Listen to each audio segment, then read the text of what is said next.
Hey guys, Marissa here. I am the host of Digital Nomad Family Podcast. And before we get into today's episode topic, I want to just make sure that everyone knows about the settling in guide that has been created that goes along with the series we're in, our roaming residence series. So if you haven't listened all the way through on the previous episodes, you definitely won't know about this. So that's why I'm talking about it now at the start of this episode. What the settling in guide is it's everything we've talked about in the past episodes of this roaming residence series, plus more. So all of the tips and tricks that we've talked about will be in there, plus some additional ones, but also there is space to customize it. So when you're thinking about the important questions that you need to ask, not only is there space to write down the answers to those questions, so you just open this guide up on your phone or on your iPad or whatever, and I like to open it up with GoodNotes because that makes it really easy to write on and then erase and then do it again. And I just fill in the answers to those important questions right there. I can also add questions that I have that are personalized to my family, because each individual family is going to have different questions that they need to make sure that they get answered. And that's okay. That's the part of this. It needs to be customizable for those situations. So there's space for you to write your questions and then the answers to all the questions. There's space for you to write meals. Let's say that the meals we talked about as far as the first meals go, maybe those don't work for you. Maybe you have an allergy to something that's in the guide. Maybe you just don't like it. That's totally fine. So there's space for you to write down your own meals and then the shopping list that goes with that. So then you have it ready to go. You can do that when you have a nice quiet moment and you're not stressed out and you can really think it through. There's just so many ways to make this thing custom for you and your family. So I wanted to make sure that we took a little bit of time to just talk about that here at the start before we get into this last episode that's in this series of the roaming residence series. Because this is it. This is our last one. So with that being said, let's get into today's topic. Hey there, and welcome to the Digital Nomad Family Podcast. This is the place where families who have or want to have a nomadic lifestyle come together to talk about the highs and lows that this life brings. We celebrate the joys and support each other in the hard. So if you are a digital nomad family, or will be in the future, this is the place for you. We're glad you're here. Hey guys, so like I said at the start of this episode, my name is Marissa and I am the host of Digital Nomad Family Podcast, and I absolutely love doing this podcast. I have a lot of fun planning it. I have a lot of fun making it. I even enjoy the post-production of it. So that's really cool. It's nice to find something that you think is helpful to people and you enjoy. That's like a win-win, right?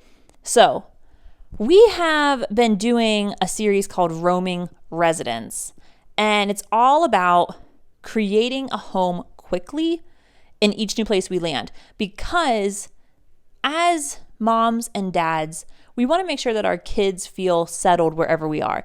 And the faster we can do that, the more comfortable they're going to be in their new space. And the more comfortable we're going to be in our new space.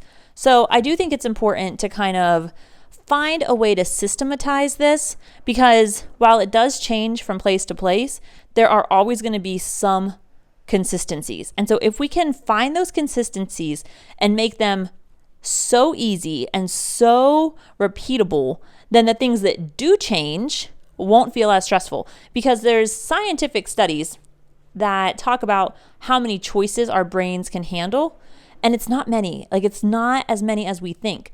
So when we get to a new place, that fatigue, that mental fatigue that you feel is a very real thing, because within the first, 3 or 4 days, we've had to make so many decisions in that new space, and it's exhausting. So then when it comes time to, well, what are we going to eat? It's like, you know what, we're just going to order food. And my grocery budget has exploded sometimes because I'm just so mentally tired from getting a house ready that I'm just like, no, you know what? it's easier to kind of excuse like, well, I didn't have time to go to the grocery store, or I did go to the grocery store, but I don't have this one thing. And so since I don't have this one thing, I can't make the dinner I was planning to make. So I just call Uber and they bring me some food, right? And we've all done that. I think sometimes that's okay. But there is a difference between doing that because you're on vacation and doing that because this is our life. And so this series has been all about making settling into a place easier. Today, we're going to look at the very end. So how do I want to say this? This is not part of settling in, okay? But it is part of your home. And I do think that this is very important. So while you might be like, why is leaving well, because that's what this episode is all about, leaving well, do you guys hear these cars? There is a speed bump. I'm recording this right now in, where am I? San Jose, Costa Rica. And there is a speed bump right outside Eric and I's bedroom. And I usually record in Eric and I's bedroom because I can like shut the door and the kids don't bug me and it's good to go. I did try to record in Eric's office because, guys, we are in a house where Eric has an office and it is amazing. He's not working at our kitchen table and I am so happy about that. But it was crazy echoey, so I can't record in there. I have to record in here. But if you hear background noise of extraordinarily large sounding vehicles slowing down really, really fast and then speeding up really, really fast, it's because there's a speed bump right there. And I'm not exaggerating. They wait until the last minute. I'd be curious. When you see a speed bump, do you just start to slow down? Or do you just wait, slam on the brakes, and then go over the speed bump and then pump the gas? Because I'm pretty sure that's what 97% of the Costa Ricans do with this speed bump. So it's very harsh sounding. So if you hear it, that's what it is. Just know, this is what I hear all night. So we can just enjoy that together. So anyways, leaving. Why is leaving well important to this community, to settling in, to making a home? And this is why. How you leave a place is going to determine if another family will have the opportunity to stay in that space. And let me talk this out a little bit. I'm not saying it's 100% your responsibility. But if my family of 6, me, Eric, and the 4 kids, if we go to a place, we find on Airbnb, we talk to them, we negotiate a price, we're happy with it. And then we go to leave, and we leave the house dirty. We've moved furniture around and we haven't put it back. Maybe a couple cups have gotten broken. There's some marks on the wall because kids are kids. The landlord, the host, whoever it is, I'm not saying that they're never going to do a long-term rental to a family again, but we can all agree that that's going to leave a bad taste in their mouth for long-term family stays. And that hurts the next family looking for a place to stay in that city. My family has just hurt your chances of being able to stay there. And we've definitely hurt your chances of getting a discount for sure. Like there is no doubt in my mind that if that's how my family treats a house, the next family hoping to get a discount probably isn't going to get it because the landlord is going to remember, well, last time we had a family stay there long term and they really messed things up and we gave them that discount. And because of that, it was a little financially tight because we gave them that discount, and then we had to repaint all the walls, or we had to fix this thing, or we had to fill in the blank, right? That really hurts your chance of getting a discount. And I don't want to do that to you guys. And I don't want you guys to do that to me and my family. So in order for us to even have the opportunity to stay in long-term rentals as a family, we need to band together and make sure that we are creating a great reputation for long-term family stays. So that's why this episode is important. How the experience that a landlord has with you significantly contributes to whether or not I will have the opportunity to have an experience with that landlord. I hope that makes sense. So, what are some things we can do when we leave to make sure that we leave well. I'm not going to go over all of them. They all are in the settling in guide, but I'm going to go over a few of them that I do think are really important. And the first one is cleaning. I know that one of the great things about not having a house is we don't have to do the deep cleans, right? Like I've said goodbye to like scrubbing all the walls, right? I've said goodbye to doing so many of the deep cleaning things, but I do think it's important that you clean the apartment or the house, whatever it is. I do think that that is important. And I do think that some areas are going to matter more than others. I think if the kitchen was in a really spectacular place when you got there, inside the refrigerator, the freezer, if the stove was clean, then you're going to want to make sure you clean it when you leave, that it's to the level that you came in to the house at. I hope that makes sense. I'm not saying that we need to hire a cleaner to come in and do a deep clean on the house. No. We don't need to do that. But we do need to make sure that it's clean. You can ask, I think it's a great idea to ask the landlord certain questions. So as you're cleaning, make sure you know what they're comfortable with you leaving in the house. So for us, we never, and I can say never, of all of the houses I've stayed in, and we've talked about this, it's around the 20 number, I do not leave stuff in the kitchen. I just don't do it. And here's why. I don't want to make my purchases someone else's problem. I bought the spices. I need to figure out what I'm doing with them. If you're going to throw them away, then throw them away. If there's a person you can give them to someone. If there's a place you can donate them. But in my opinion, unless I have talked to the landlord and I'm like, hey, I have a little bit of oil left. I have this spice. I have that spice. I have this. I have that. Unless I give them a detailed list and say, are you comfortable me leaving this here? I either throw it away or get rid of it. My logic is when I get to a place, if there is anything left in the kitchen, with the exception of a little bit of oil that maybe I can tell that it's oil, salt, especially if it's in like a bag that says salt on it, and black pepper, because those are kind of some normal things that landlords try to make sure that are there. I can't think of anything else I'm comfortable using of someone else. Even the sugar, I usually throw away just because if I get there and there's like sugar in a bowl, to be honest, I've never seen it look nice. I've never seen it look like new or fresh.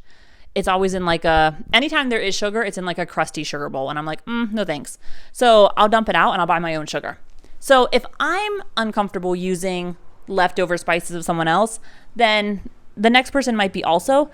And so all I'm doing at that point is I'm making the next person or the cleaners of the landlord, I'm making them throw away my stuff versus me just doing it. So always check with them about what they're comfortable with you leaving there. Another thing I check with is what they want us to do with the bedding. It's going to have to be washed. I know that. But even just shooting a message like, hey, we're getting ready to leave.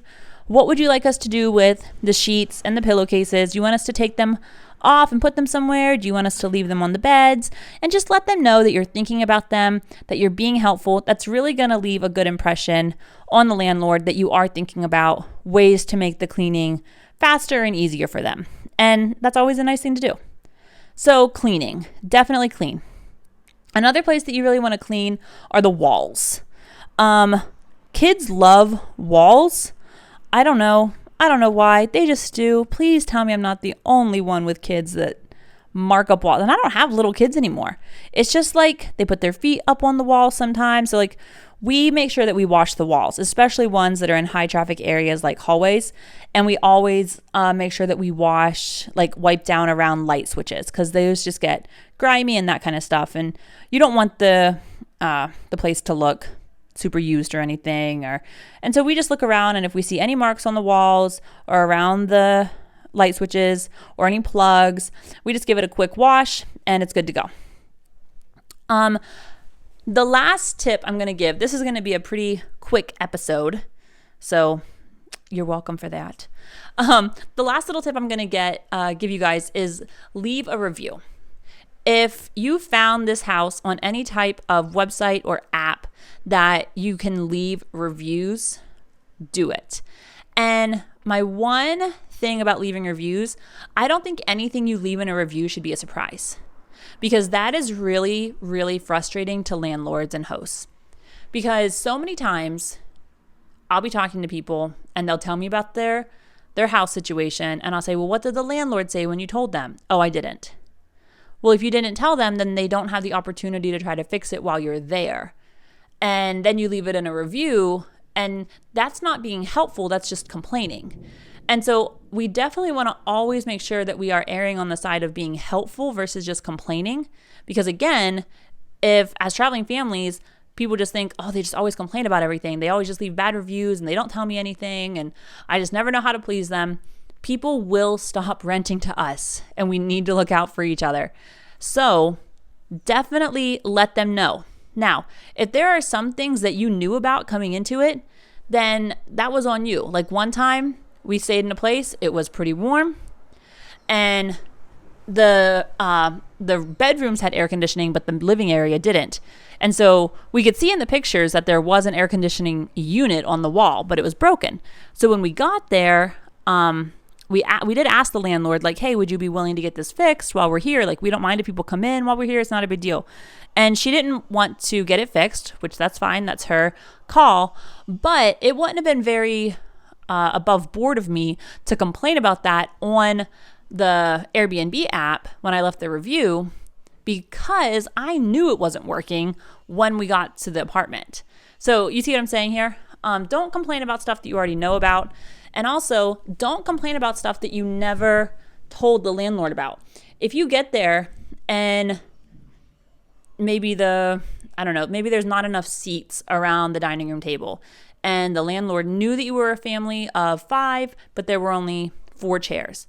Well, shoot the landlord a message and just be like, hey, we're a family of 5 and we're going to be here for 4 months. We really need another chair.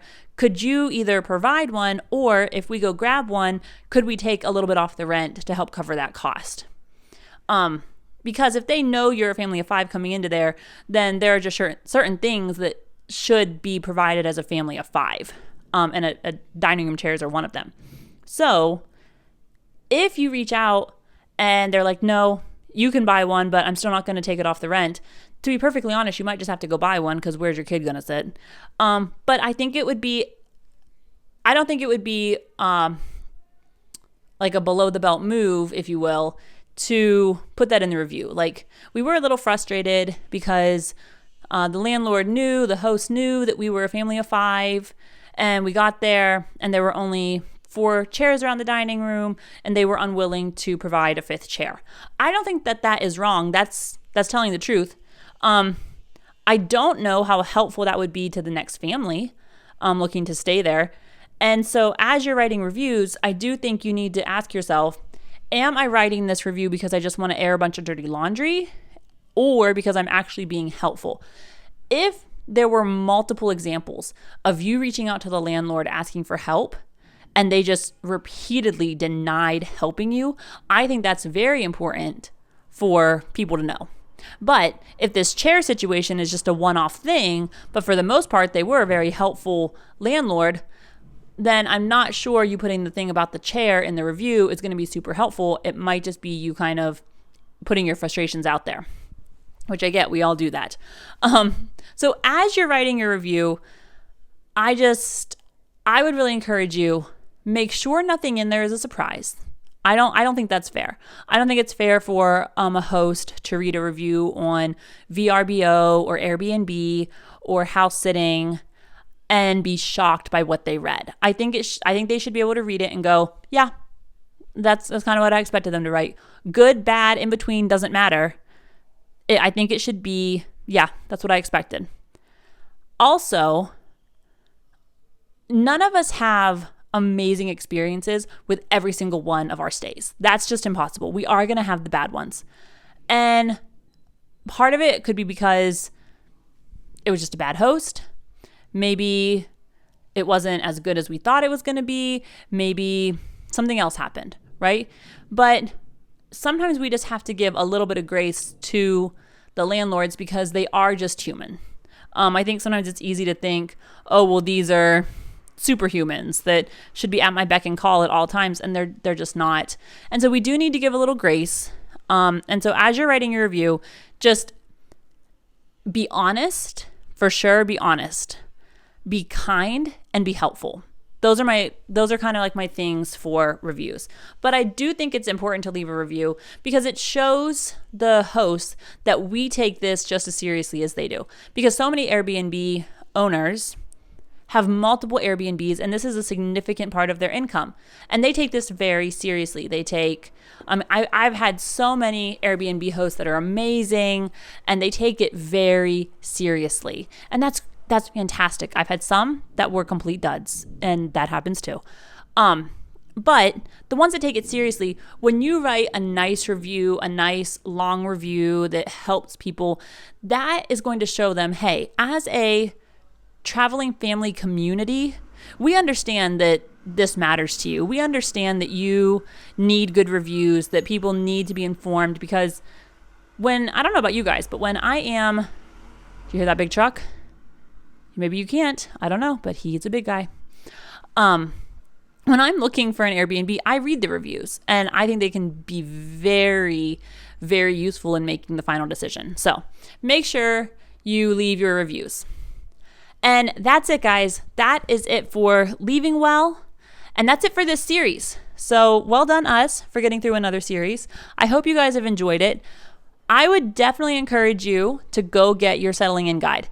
There are a couple pro tips in there that I haven't talked about whatsoever in this series. So those will be totally new tips for you, and I really think that they are very useful. So if you haven't got your settling in guide yet, definitely go down to the description of this podcast, click on the link, and make sure you get it.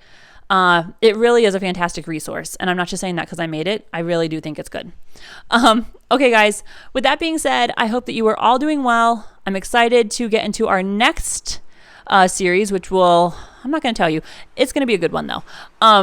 But I'm excited that this one had such a fantastic, what's the word I'm looking for? That people liked it. You've received it well.